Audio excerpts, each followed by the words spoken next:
எல்லாருக்கும் வணக்கங்க. இப்போ நான் ஒரு மீட்டிங் போயிட்டு இப்போ தான் வர்றேன். அதை பற்றி உங்ககிட்ட ஷேர் பண்ணணும் அப்படிங்கிறதுக்காக தான் இந்த வீடியோ கொடுக்குறேங்க. தமிழ்நாடு அரசினால் ஏற்பாடு செய்யப்பட்டிருந்த தொழில் முனைவோர் மீட்டிங்க்கு தான் நான் போயிருந்தேங்க. இந்த கரூர் தொழில் முனைவோர் கூட்டத்துக்கு சட்டமன்ற உறுப்பினர் செந்தில் பாலாஜி அவர்களும் பாராளுமன்ற உறுப்பினர் தயாநிதி மாறன் அவங்களும் வந்து எல்லாரோட கருத்துக்களையும் கேட்டாங்க. கரூரில் பிஸ்னஸ் பண்ணுறவங்களுக்காகவே இந்த மீட்டிங் ஏற்பாடு பண்ணியிருந்தாங்க. கரூரில் பிஸ்னஸ் பண்ணுறவங்க ஆண்கள் தான் நிறைய பேர் வந்துருந்தாங்க. பெண்கள் வந்து ஒரு 4-5 பேர் மட்டுமே போயிருந்தோம். எங்களுக்கும் அழைப்பு விடுத்ததால் இந்த மீட்டிங்கில் கலந்துக்கிட்டாங்க. இங்கே வந்து எங்களுடைய கோரிக்கைகள் எல்லாத்தையுமே கேட்டாங்க. நாங்களும் எங்களுடைய கோரிக்கைகள்லாம் என்னென்ன அப்படிங்கிறத சொல்லிட்டு வந்திருக்கேன். இந்த மாதிரி மீட்டிங் போட்டு எல்லாரோட கருத்துக்களையும் கேட்டது எனக்கு ரொம்ப பிடிச்சிருந்துச்சுங்க. கரூர் ரெசிடென்ஸ் ஹோட்டலில் தான் இந்த மீட்டிங் நடந்துச்சுங்க. கரூரில் இருக்கிற தொழிலதிபர்கள் நிறைய பேர் இதில் கலந்து கொண்டது குறிப்பிடத்தக்கதுங்க. எல்லாருடைய கோரிக்கைகளையுமே பாராளுமன்ற உறுப்பினர் தயாநிதி மாறன் பொறுமையாக கேட்டதற்கு பிறகு அதுக்கு எல்லாத்துக்குமே பதில் கொடுத்தாருங்க. நம்ம ஊரின் வளர்ச்சிக்கு, நம்ம நாட்டின் வளர்ச்சிக்கு தனி மனிதனுடைய பங்கு எவ்வளோ முக்கியத்துவமானது அப்படிங்கிறதையும் ரொம்ப அழகாக தெளிவாக சொன்னாங்க. இந்த மீட்டிங்கில் கலந்துக்கிட்டு நான் என்ன பேசினேன் அப்படிங்கிறதையும் இந்த வீடியோவில் கொடுக்குறேன், கேளுங்க. தம்பி சகோதரர் செந்தில் பாலாஜி அவர்களுக்கும் அமைச்சர் தயாநிதி மாறன் அவர்கள் கழகத்திற்கு நன்றியை தெரிவித்துக் கொள்கிறேன். நான் வந்து சரசு சமையல்கிற யூடியூப் சேனல் வச்சுருக்கேங்க. ஒரு 5 lakh சப்ஸ்கிரைபர்ஸ் இருக்காங்க. நான் வந்து வீடியோ எடுக்கிறது, எடிட் பண்ணுறது, அப்லோட் பண்ணுறது ஆடினால் 1 மணி நேரம் தான் நானே தான் பண்ணிட்டு இருக்கேன். சரசு ஃபுட் ப்ராடக்ட்ஸ் அப்படிங்கிற ஒரு நிறுவனமும் நடத்திட்டு இருக்கோம். என் பெண்ணுக்காக ஆரம்பிச்சு இந்த ஃபுட் ப்ராடக்ட்ஸ் நிறுவனத்தை இன்னைக்கு ஏன் நான் கொண்டு வரேன் அப்படின்னா, இதில் வந்து நீங்கள் விமன் என்டர்பிரனர்ஸுக்கெல்லாம் நிறைய மானியம், அதாவது ஸ்கீமு, பேங்க் லோன் இது எல்லாமே பண்ணுறீங்க. ஆனால் அது வந்து எல்லாருக்குமே போய் சேர்றதில்ல, ஒரு சிலருக்கு மட்டும்தான் அது வந்து போய் சேருது. அதனால் அதை பற்றி ஒரு அவேர்னஸ் மக்களுக்கு இருக்கணும் அப்படிங்கிறத இந்த இடத்துல நான் வந்து ரெக்வஸ்ட்டாக வைக்கிறேன். அப்புறம் கரூர் வந்து ஒரு தொழில் மாநகரம். இன்னைக்கு பேருந்து நிலையம் வந்து வெளியில் அமைக்கப்பட்டிருக்கிறது ரொம்பவே எல்லாருக்கும் சௌகரியமாக இருக்குது. ஆனால் அதே சமயத்தில் அந்த அசௌகரியத்தையும் சொல்ல வேண்டியிருக்கு. திருவான்மியூர் பக்கத்தில் வந்து காலையில் பிஸ்னஸ் மேன் எல்லாருமே ஆஃபீஸ்க்கு போகிறவங்க, எல்லாருமே தொழில் நிமித்தமாக வர்றவங்க அவ்வளோ பேருமே வந்து டிராஃபிக்னால பாதிக்கப்படுறாங்க. அந்த இடத்துல ஒரு மேம்பாலம் அமைக்கணும் அப்படிங்கிறது கரூர் மக்கள் சார்பான கோரிக்கைகள். அப்புறம் உழவர் சந்தை ஏரியா, அந்த உழவர் சந்தை ஏரியாவில் இப்போ நானே வந்து காலையில் ஹரிபரியில் டெய்லியுமே போய் வெஜிடபிள்ஸ் வாங்கிட்டு வரப்போ பார்த்தா கிராஸ் பண்ணி அந்த பக்கம் போகணும் அப்படின்னா அந்த இடத்துல ரஷ்ஷு, போக முடியல. அதனால அந்த இடத்துலையும் வந்து ஒரு மேம்பாலம் அமைச்சா சௌகரியமாக இருக்கும். இது வந்து என்னுடைய தனிப்பட்ட கோரிக்கை.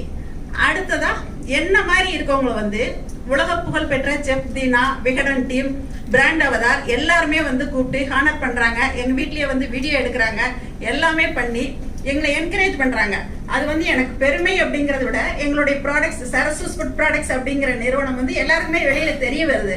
எந்த விதமான கலப்படமும் இல்லாம நாங்க பண்ற பிராண்ட் வந்து எல்லாருக்கும் போய் சேருது. இது வந்து கவர்மெண்ட் எங்களுக்கு ஹெல்ப் பண்ணணும், எங்களை வந்து ஹானர் பண்ணணும். எனக்கு அது ஒரு பெருமை அப்படிங்கறத விட என்னோட பிராண்ட் வந்து எல்லாருக்குமே தெரிய வரும். அதனால வந்து கவர்மெண்ட் வந்து ஒரு அவார்டு இந்த மாதிரி பண்ணா, ஓ சரசம்மா இந்த மாதிரி அவார்டு வாங்கியிருக்காங்களா அப்படின்னு என்னோட ஒரு 5 லட்சம் சப்ஸ்கிரைபர்ஸ் இல்லாம என்னோட 20-30 லட்சம் வியூவர்ஸ்க்கும் இது வந்து தெரிய வரும். அப்புறம் இன்னொரு கோரிக்கை, நான் வந்து சமையல் சம்பந்தமா இருக்கிறதால இதையும் சொல்றேங்க. தக்காளி, முருங்கை இது எல்லாமே வந்து அரவக்குறிச்சி, கரூர் சுற்று வட்டாரங்கள்ல அதிகமா விளையுது. இது வந்து மக்கள் வந்து ரொம்ப சீப்பான விலைக்கு, இப்ப பாருங்க 20 ரூபா 15 ரூபாய்க்கு வந்துருச்சு, இன்னும் 5 ரூபாய்க்கு வரும். ஏன்னா 60 ரூபாய் 70 ரூபாய்க்கு விற்கிற தக்காளி 5 ரூபாய்க்கு, கட்டு முருங்கையை வந்து சும்மா போடுற மாதிரி போட்டு வர்றாங்க அரவக்குறிச்சி ஏரியால எல்லாம் பாத்தீங்கன்னா. அதனால வந்து வேர் ஹவுஸ் அமைக்கணும், அதாவது தானிய சேமிப்பு கிடங்கு அமைச்ச மாதிரி இதுக்கெல்லாம் வந்து ஒரு வேர் ஹவுஸ் அமைக்கணும் அப்படிங்கிறது அதான் என்னுடைய கோரிக்கைங்க. இன்று எங்களையும் விமன் என்டர்பிரனர்ஸ் எல்லாரையும் கூப்பிட்டு இவ்வளவு தொழில் முனைவோர் மத்தியில கூப்பிட்டு ஆர்டர் பண்ணதுக்கு எல்லாருக்கும் தேங்க்ஸ் சொல்லிக்கிறேங்க. இப்ப நான் பேசுறதுல லாஸ்ட் பாயிண்ட்டுக்கு ஒரு விளக்கம் உங்களுக்கு கொடுக்கணுங்க. அதாவது தமிழ்நாடு கவர்மெண்ட் அவார்டு கொடுக்கணும் அப்படின்னு சொல்லிட்டு நான் என்னை பத்தி மட்டுமே பேசியிருக்கேன். இது வந்து எனக்கு மட்டுமே இல்லைங்க, எல்லாருக்கும் பொதுவான கருத்து தான். இந்த மாதிரி வீட்டில இருந்து தொழில் பண்றவங்க நிறைய பேர் வெளியில தெரியாம இருக்காங்க. அவங்களையெல்லாம் குழுக்கள் வச்சு கண்டுபிடிச்சு வெளிக்கொண்டு வர வேண்டியது அரசின் கடமை அப்படிங்கிறதுக்காக தான் எனக்கு வந்து அவார்டு கொடுக்கணும் அப்படின்னு வந்து நான் பொதுப்படையா நான் சொன்னேங்க. இந்த மாதிரி திறமையானவர்கள் வந்து நம்ம நாட்டில் நிறைய பேர் இருக்காங்க. எங்கெங்கெல்லாம் திறமையானவர்கள் இருக்காங்களோ அங்க இருக்கவங்க எல்லாரையுமே வந்து தமிழ்நாடு அரசு கௌரவப்படுத்தணும். எல்லாம் கவர்மெண்ட் என்கரேஜ் பண்ணும்போது அவங்களுக்கு இன்னும் உற்சாகம் கிடைக்கும். இன்னும் நம்ம அதிவேகத்துடன் செயல்பட வேண்டும் அப்படிங்கிற ஒரு எண்ணத்தை கொடுக்கும் அப்படிங்கிற ஒரு கருத்துல தான் நான் இந்த பாயிண்ட்டை மென்ஷன் பண்ணேங்க. என்னுடைய கோரிக்கையை சொல்லும்போது இந்த மாதிரி நான் பேசியிருப்பேன். எல்லாரையும் கவனத்துல கொண்டுதான் நான் இந்த கருத்தை சொல்லியிருக்கேங்க. நிறைய பேர் வந்து அவங்கவுங்க கருத்துக்களை முன் வச்சாங்க, அவங்கவுங்க கோரிக்கைகளை முன் வச்சாங்க. எல்லாத்தையுமே வந்து பாராளுமன்ற உறுப்பினரும் சரி, சட்டமன்ற உறுப்பினரும் சரி, பொறுமையா காது கொடுத்து கேட்டிருக்காங்க. கண்டிப்பா இதுக்கெல்லாமே நல்ல பதில் கிடைக்கும்னு நம்ம எதிர்பார்க்கலாங்க. இந்த சந்திப்பு முடிஞ்சதுக்கப்புறமா பாராளுமன்ற உறுப்பினரின் பிஏ ஜெசிகா அவங்க வந்து பாராளுமன்ற உறுப்பினர் தயாநிதி மாறன் அவர்களுடன் ஃபோட்டோ எடுத்துக்கிறதுக்காக அழைச்சிட்டு போய் ஹானர் பண்ணாங்க. ஜெசிகாவோடையும் ஃபோட்டோ எடுத்துக்கிட்டேங்க. இந்த மாதிரி எல்லாரோடையும் ஃபோட்டோ எடுத்துக்கிட்டோம். அப்புறம் அங்கே வந்திருந்த விமன் என்டர்பிரனர்ஸ் இவங்களோடையும் எல்லாரோடையும் ஃபோட்டோ எடுத்துக்கிட்டேங்க. டாக்டர் திவ்யாராமன், அப்புறம் little angel school principal Usha வந்திருந்தாங்க. அவங்க கூட டீச்சர் பரஞ்சோதி வந்திருந்தாங்க. அப்புறம் லாயர் மாதவன் அவங்க மிஸ்ஸஸ் வந்திருந்தாங்க. எல்லோரும் சேர்ந்து இந்த மாதிரி ஃபோட்டோஸ்லாம் எடுத்துக்கிட்டு வீட்டுக்கு கிளம்பினோங்க. கரூரில் இவ்வளோ பேர் பிஸ்னஸ் பண்ணுறவங்க மத்தியில் நம்மளையும் கூப்பிட்டு ஹானர் பண்ணதுக்கு தமிழ்நாடு கவர்மெண்ட்டுக்கு நன்றி தெரிவிச்சுக்கிறேங்க.